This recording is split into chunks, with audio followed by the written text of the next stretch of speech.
Hello everyone and welcome back to another Movie Nights movie review. My name is Dalton Burdett and today we're going to be talking about Terminator Dark Fate. This film is directed by Tim Miller, produced by James Cameron, and stars Linda Hamilton, Arnold Schwarzenegger, and Mackenzie Davis and Gabriel Luna.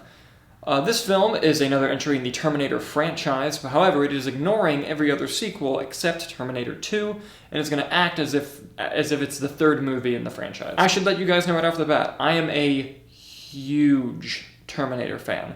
I love Terminator 1 and 2. I have very fond memories watching those movies with my mama and my dad and just my whole family. Really nostalgic and just phenomenal films. James Cameron is the man. And like most people, I've been disappointed with every other sequel after Terminator 2, so I was very much looking forward to this one when I heard that both Linda Hamilton was coming back, James Cameron was coming back as a producer, and that Tim Miller, director of Deadpool, was directing. So the big question is, did they pull it off? Is this movie good? Yes, it's good. Is it great?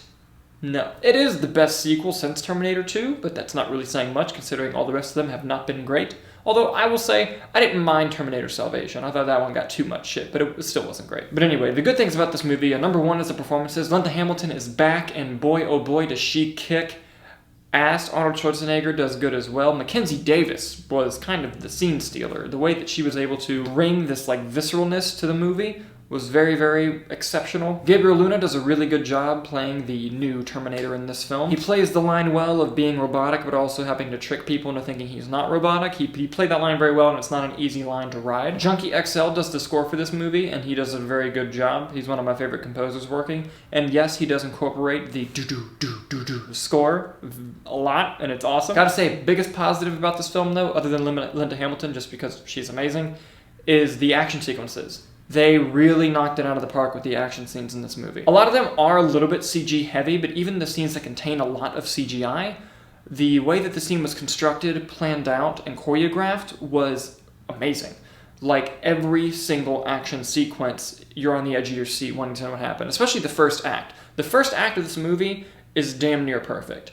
Now, where we do fall into some problems is in the second act of the film. This script is very hit or miss. Some of the dialogue is very on the nose and cheesy. Some of the story, you thought that this movie would be above with its decisions. Like, for example, when I think of Terminator, I think of innovation. I think of very creative ways to come up with plot devices and characters to create something amazing. Well, the story seems very like the first thought that came to somebody's head, and then they went with it. And it didn't always quite work out. Same with the dialogue in some areas. And yet some people complain that this movie does tread very familiar territory with the first two Terminators, but I'll tell you a little secret.